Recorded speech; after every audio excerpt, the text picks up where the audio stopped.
I opened the front door and froze. She stood there in the driveway. My wife, Emily, wearing tight jeans she hadn't worn in months and a smug grin that didn't belong in a marriage. But that wasn't the part that twisted my gut. No. Behind her, leaning against a brand new black Escalade like he owned the damn world, stood a man I'd never seen before. Tall, tan, hair too perfect to be real, one arm casually wrapped around two kids who looked just old enough to understand betrayal. And just behind them, my son, Noah, clinging to the doorway with wide, confused eyes. Emily didn't even wait for me to speak. She tossed her long, bleach blonde hair over her shoulder and said, "Mark, meet Jason. And his boys. They'll be staying here for a bit. I think it's time we stop pretending." I laughed. Not the funny kind. The broken, sharp, hollow kind that echoes from a place deep inside you. Pretending what, exactly? She walked right past me. Didn't even flinch. Jason followed, kids in tow, dragging in suitcases like they'd moved in before asking. "You and I," she said, tossing her purse on the couch. "We've been done for a long time. You're just too blind to admit it." Noah stepped beside me, his hand trembling as he gripped my arm. "Dad, why is he here?" Emily glanced back, smug. "Because he's the one keeping me warm now." That sentence didn't just hit me, it detonated something inside. I should have seen it coming. The late nights. The sudden gym obsession. The new underwear, tags still on, never meant for me. The way she'd look at her phone and smirk like it whispered dirty secrets only she was allowed to hear. But I was stupid. I thought maybe we were just going through a rough patch. That if I kept being the stable one, the provider, the protector, she'd come back around. Turns out, she already had someone else wrapping their arms around her while I sat in the next room, holding this marriage together like duct tape on a sinking ship. "Jason's boys are nice," she added with a fake grin. "Maybe they'll help Noah be less soft." That was it. That's when something inside me snapped. But before I could speak, before I could even breathe, Noah stepped forward. My 12-year-old son, with eyes just like mine but stronger in that moment than I'd ever been. He pointed straight at Emily and said loud enough for the whole damn neighborhood to hear, "You're not my mom anymore." She blinked, taken off guard for the first time since she stepped out of that SUV. "I saw your messages," he continued, voice shaking but growing stronger. "You told Jason you wanted to get rid of me because I remind you of Dad. You call me a roadblock." Jason shifted uncomfortably. Emily's face turned pale, then red, then twisted into something venomous. "You little brat," she spat. "You had no right." "He had every right," I said, stepping forward. "Because while you were playing house with some discount Ken doll, he was watching everything fall apart and wondering why you didn't love us anymore." She looked at me like I was a bug under her heel. "Oh, please, don't make this dramatic. You were boring, Mark. Predictable. I needed a man who made me feel something again." "Feel something?" I said, staring at the man who hadn't said a word yet. "You mean this clown?" Jason finally stepped up, his voice smooth like he practiced it in a mirror. "Look, man, it's not personal. Emily deserves to be happy." I almost laughed again, but my fists were clenched too tight. "I hope she makes you as happy as she made me," I said cold. "Because eventually, she'll turn on you too. She always does. And when she does, I'll be there, laughing." Emily rolled her eyes and walked toward the kitchen. "Whatever. You'll hear from my lawyer.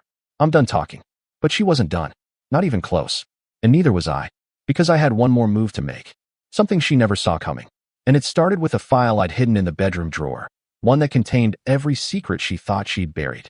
I walked down the hall to our bedroom. No, my bedroom now. And opened the top drawer of the nightstand.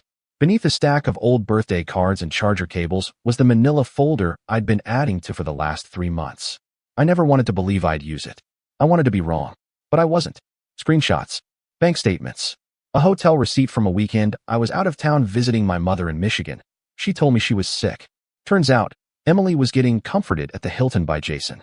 Even a couple of printed Instagram DMs that Jason had sent to one of Emily's friends, bragging about stealing her from her loser husband. I had proof. All of it. I walked back out into the living room. Jason was lounging on my couch like he paid the mortgage, flipping through channels. His kids had started raiding Noah's snacks in the kitchen like they owned the place.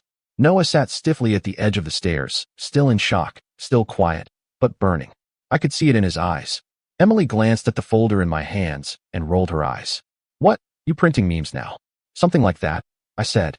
She snatched it out of my hands, flipped it open, and the smirk vanished in less than a second. "You've been spying on me," she barked. "No," I replied. "I was collecting evidence. There's a difference. And now I've got enough to make sure you don't walk away with a single thing but your cheap boyfriend and his snack thief kids." She threw the folder down on the table. Papers scattered. Jason stood up.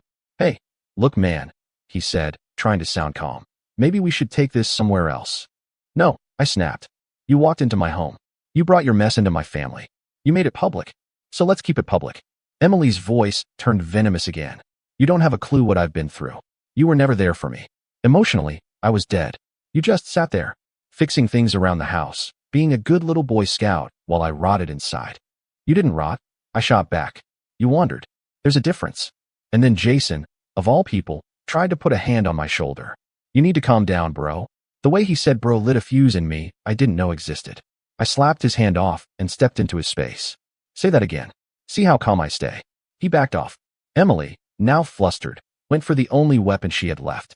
You think a judge will side with you when you're threatening people in front of your kid?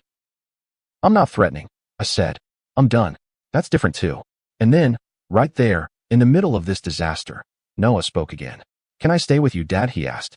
Voice small. Real. Emily spun to him. What? No. You're not picking sides. I already did, he said. The moment you brought them in here like we didn't matter. Jason's kids, sensing the shift, looked unsure.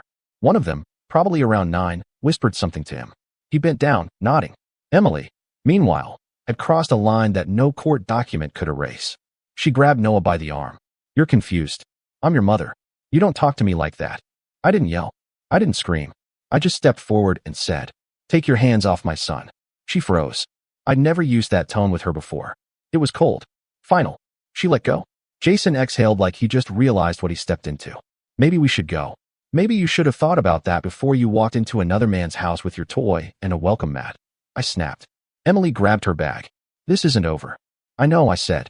It's just starting. As they walked out, Jason's younger kid looked back at Noah and gave a tiny wave. Noah didn't return it. Just watched them drive off like he was burning the memory into his brain forever. I closed the door. Locked it. Then I turned and looked at Noah. I'm sorry, I said. You didn't deserve this. He hugged me. Tight. Like he knew I was all he had now. And I realized I wasn't the one who lost everything. She was. And she didn't even know it yet. The next morning was quiet. Not peaceful. Just the kind of quiet that wraps around your neck and doesn't let go. The kind that follows a storm, when everything's been thrown around and you're standing in the wreckage trying to pretend it's still a home. Noah didn't go to school. I didn't make him. Instead, we sat at the kitchen table, sipping cocoa like two survivors of the same shipwreck. He didn't ask about Emily. Neither did I. But I knew the questions were eating him alive, just like mine were. Around noon, my phone buzzed. A message from an unknown number. Your behavior last night was abusive. You're unstable. I've already contacted a lawyer. I'll be picking up my things with police presence.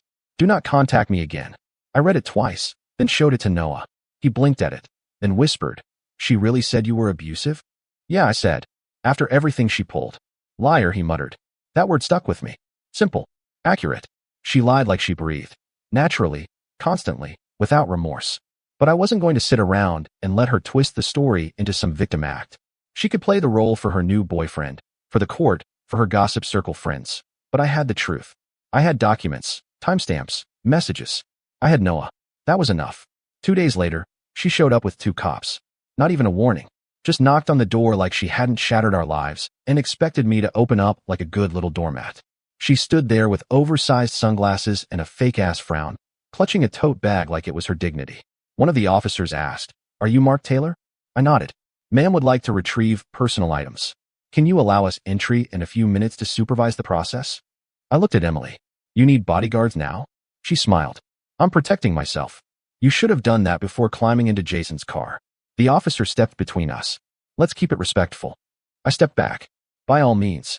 Let the lady of the hour reclaim her thongs and lies." She walked in like she still owned the place, went straight upstairs, and didn't even glance at the family photos on the wall. That hurt more than I expected. I thought maybe there'd be a flicker of regret in her eyes. Something. But she'd already checked out. While she was in the bedroom, I went to the fridge and grabbed a bottle of water. One of the cops lingered near the stairs, looking awkward. Then I heard her muttering, loud enough to carry down. "Oh, this place smells like failure. How did I live here this long?" I took a breath. Held it. Let it burn. She came down with 2 bags stuffed with clothes, cosmetics, and something that looked suspiciously like one of my watches. I pointed. "That's mine." "Please," she snorted. "You never wore it." "I will now." The officer looked at her. "Ma'am, if that item was purchased by him, you'll need to leave it." She huffed, pulled it off her wrist, and tossed it on the couch like it was contaminated. Then she turned to me and said, "Jason's already planning to propose." I stared at her, silent. "Just thought you should know. So you can start moving on." I smiled cold. "I already have." She blinked. That hit. Just a little. And then, as if the universe had a sense of humor, Noah came downstairs holding something in his hand. It was the framed photo of the three of us from his 5th birthday. Him with frosting on his nose, Emily kissing his cheek, me holding them both. He handed it to her. She looked confused. "What's this?" He said. "Keep it. So you remember what you threw away." Then he turned around and walked outside. One of the officers coughed and said, "That's everything, ma'am. We're done here." She didn't say another word, just followed them out, clutching that photo like it stung. I watched from the doorway as they disappeared down the driveway. And for the first time since this all began, I didn't feel broken. I felt something else. Clarity. The mask was off. The lies were out. And what remained wasn't sadness, it was power. Because I wasn't the one hiding. And soon enough, the whole truth would be known. I had one more move left. And this time, I wasn't holding back. The day after she took her things, I filed for divorce. Clean. Direct. With the full folder of evidence handed to my lawyer like a loaded gun. He flipped through it, raised his eyebrows a few times, and finally said, "You've got enough here to bury her in court." "Good," I said. "Let her dig." I didn't tell Emily. I let the papers do the talking. A knock at her new boyfriend's door, served while she was inside playing house with Jason and his 2 boys. I imagined she tried to smile through it, maybe called it just paperwork in front of him. But the timing wasn't accidental. I wanted Jason to see what kind of woman he'd brought into his life. The kind who turns her kid into a pawn and her husband into a backup plan. The kind who lies so much she starts believing her own rewritten memories. 2 days later, I got a call from an unknown number. I let it go to voicemail. Then I listened. It was Jason. He didn't say much, just a shaky, quiet, "Hey man, I think we should talk. Call me back when you can." I didn't. Let him stew. Instead, I took Noah fishing. We drove out to the lake just outside town. No cell service, no noise. Just the slap of water and the occasional bird overhead. He didn't say much for the first hour. Then, while tying on a lure, he looked up and said, "Do you think she ever loved us?" I didn't lie. "I think she loved the version of us that was convenient for her." He nodded. "I don't miss her." I did. Not Emily now, but the ghost of who she used to be. The woman who used to dance in the kitchen while pancakes burned. The girl who cried when we brought Noah home. That version died somewhere between Jason's abs and her sudden distaste for family dinners. When we got home, there were flowers on the porch. A cheap bouquet from the supermarket, still in the plastic wrap. No note. Just silence and desperation. I tossed them in the trash. Later that night, my lawyer emailed me a recording. A private investigator I hired had found something. A dinner. Jason and a woman who wasn't Emily. Same restaurant Emily used to love. Same smug attitude. The waitress confirmed it. He'd been coming in with the new one for a month. Overlapping timelines. Karma, I guess, works fast. But I didn't tell her. Not yet. Instead, I sent her one message. "Your fairy tale is cracking. I'd stay close to home this week." She replied 10 minutes later. "What the hell are you talking about?" I left it on read. 2 nights later, I get a knock at the door. Late. 11 p.m. Noah's already asleep. I open the door, and there she is. No Jason. No makeup. Hoodie, leggings, hair in a messy bun. But not the cute kind. The unraveling kind. "Mark," she starts, trying to sound calm. "Can we talk?" I step outside and close the door behind me. "No." She flinches. "It's important." "What?" "Jason dumped you already." Her lip twitches. That hit harder than she expected. "I know you sent those papers. I got them. But maybe we rushed into this." I laughed in her face. "You rushed." I watched. She takes a breath. "He's not what I thought." Shocker. "I made mistakes, okay? Big ones. I see that now. You made a choice. Over and over again." She gets quiet. "I don't want Noah to hate me." "Then you shouldn't have brought a stranger and his kids into his home like a circus act." "I didn't know what else to do," she whispers. "That's the problem. You never think past the moment." And then, this part still burns, she puts her hand on my arm and says, "Maybe we could fix this. For Noah." For a second, I just stare at her. Really stare. Then I step back. I already did. I fixed everything the moment you left. I turned, opened the door, and shut it in her face. She didn't knock again, but I knew it wasn't the end. No, she wasn't done yet. And neither was I. 3 days passed without a word. No flowers. No calls. No fake apologies. Then Friday came. I pulled into my driveway after work and saw her car already parked there, front wheels turned like she meant to stay. She was standing in the front yard, pacing, arms crossed, dressed to kill. Tight black dress, heels too high for grass, lipstick red enough to bleed. She looked more like she was headed to a nightclub than trying to repair a family. Noah was still at school. I had maybe 20 minutes before he got dropped off. I stepped out of the car and didn't say a word. She saw me and lit up with a practiced smile. Mark, you look good. I walked past her toward the front door. What do you want, Emily? She followed me up the steps like a stray dog wearing designer. I talked to Jason, she said casually, like we were friends again. We decided things aren't working out. Too different. The boys didn't get along. Tragic, I said, unlocking the door. She didn't wait to be invited in. Just slipped past me like the last few weeks hadn't happened. Sat on the couch like she belonged. I've been thinking, she started, smoothing her dress. Maybe I made a mistake. You did make a mistake, I said. A series of them, actually. I wasn't myself, she said, giving that weak, wide-eyed look that used to work when she crashed my car or maxed out the credit card. You know how lost I was. I needed attention. I needed to feel seen. I leaned against the wall, arms folded. So you cheated, lied, humiliated me, brought a stranger and his kids into our home to replace us. She opened her mouth, but I cut her off. And then you accused me of abuse to cover your guilt. Filed first with a lawyer to make me look unstable. Told our son he reminded you too much of me. Need me to keep going? Her smile cracked. I just want another chance, she said, voice trembling now. Not for me. For Noah. He deserves a full family. I stared at her for a long time. And then I told her the truth. I filed for full custody. You'll get visitation. Supervised. Until Noah says otherwise. She stood up, fury flashing across her face. You can't do that. I already did. You want to fight it? Bring your folder. I'll bring mine. She narrowed her eyes.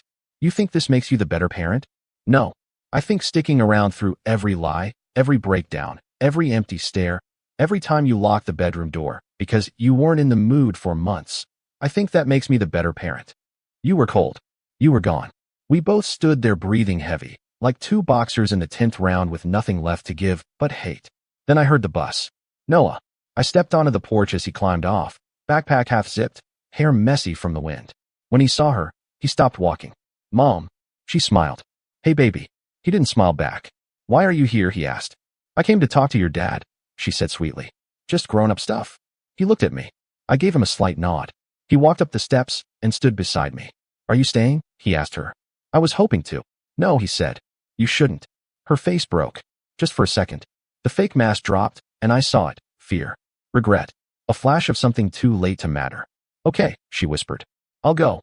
She walked back to her car, heels sinking into the lawn. Before she opened the door, she turned back and said, He'll regret this. One day he'll ask why I left. Noah answered before I could. No. I'll remember why. Then he turned around and walked inside. I followed, closing the door behind me. And for the first time in weeks, it felt like my house again. Not perfect, not whole, but honest. And I'd take that over her version of love any day. The following week was quiet, but not in a comforting way. It was the kind of silence you know won't last. The kind that builds like pressure under the skin. On Wednesday evening, just as I was setting plates down for dinner, grilled cheese and tomato soup, Noah's favorite, my phone rang. Unknown number again. I was going to ignore it, but something in my gut told me to pick up. Mark Taylor, the voice asked. Yes. This is Officer Daniels with the County Sheriff's Department. We received a complaint filed against you. Harassment. Possible endangerment of a minor. I stood there stunned. What? The complaint comes from Ms. Emily Taylor. You're listed as making verbal threats, engaging in emotionally abusive behavior, and denying access to her child. I didn't speak right away. My jaw locked tight. He continued. We're not pressing charges at this time, but we will need a formal statement, preferably with your attorney. I nodded, even though he couldn't see me. I understand. I'll have my lawyer contact you. I hung up, hands shaking. Noah looked up from the table. What's wrong? I forced a smile. Nothing. Just some paperwork I forgot about. I didn't tell him. Not yet. But inside, I was boiling. She wasn't done. She couldn't leave quietly. Couldn't accept that she had shattered something beyond repair and lost the only people who ever really gave a damn. Now she was trying to paint me as the villain in her unraveling little drama. The woman who waltzed out of my life with another man was now trying to brand me as a danger to my son. I called my lawyer right after dinner. He wasn't surprised. She's cornered, he said. She's realizing she picked the wrong side, and now she's trying to claw back control. The good news? You documented everything. Let her come. That night, I couldn't sleep. I stared at the ceiling, running through every moment we had, every lie she told, and every time I brushed it off. I should have seen this version of her long ago, but I didn't want to. I wanted to believe she was better than this. That maybe she was lost, not cruel. But she was both. And the worst part? She was still Noah's mother. That Thursday, she showed up at his school. She wasn't supposed to. The divorce papers made it clear, no contact without approval. But she did it anyway. Waited until he got out, cornered him in the parking lot, and tried to convince him to come stay with her for a few days. He said no. She got angry, and the teacher saw it all. By the time I got there, the principal had already called me and escorted Noah to the office. Emily was gone. Security footage caught enough for me to file a violation. She texted me that night. "You're turning my son against me. You'll regret this." "He will too." I didn't respond. Instead, I showed it to my lawyer. That weekend, I sat with Noah on the couch and finally told him everything. Not the dirty details. He was too young for that. But the truth. Your mom is going through something. She's made choices I can't protect you from anymore. But I will always make sure you're safe, no matter what she tries. He nodded. "I know, Dad. I see it."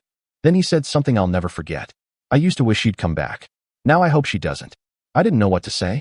Part of me ached for him, but another part, it felt relief. He wasn't blind anymore. Neither of us were. That Sunday, a letter arrived. Her official response through her attorney. She wanted joint custody. Equal time. Week on, week off. It was laughable. But I didn't laugh. Because I knew this wasn't about being a mother. It was about control. It was about punishing me for not letting her walk away clean. She thought I'd bend. She thought I'd crack. But she forgot something important. I don't lose to liars anymore. Not even the ones I once loved. Court day. I stood in front of the mirror that morning adjusting a tie I hadn't worn since my father's funeral. I didn't wear it for Emily. I wore it for Noah. To show him that some things, like dignity, are worth putting back on when everything else falls apart. He wasn't with me, of course. I didn't want him anywhere near this circus. He was with my sister, probably playing Xbox, hopefully not thinking too much about what his parents were about to drag through the mud in front of a judge. My lawyer met me at the courthouse. He was calm, controlled, the kind of man who didn't blink even when the world was on fire. I admired that. "She'll probably play the victim," he said. "Tears, regret, all that. Let her. Stick to the truth. Let the paperwork talk." Emily arrived 10 minutes later in a white blouse like she was attending communion, not combat. Hair tied neatly, minimal makeup, but still trying to play the picture of the grieving, discarded wife. Jason wasn't with her. Not anymore. I figured that implosion happened quietly after his little side affair got exposed. Good. Let her feel what betrayal tastes like on the other end. The hearing started calm enough. Introductions. Backgrounds. Then her lawyer stood up and painted a picture so distorted I barely recognized it. Mrs. Taylor has endured emotional neglect for years. Her attempts to salvage the marriage were dismissed. She made one mistake, yes, but only after Mr. Taylor shut her out completely. Now, she seeks to restore a relationship with her son, who has been kept from her unfairly. Kept unfairly? My lawyer stood up with the confidence of a man who had all the receipts, and he did. Every message, every hotel record, every video call where Noah cried after another failed meeting or unanswered call from her. The folder laid it all out. Dates, times, her words in her own handwriting.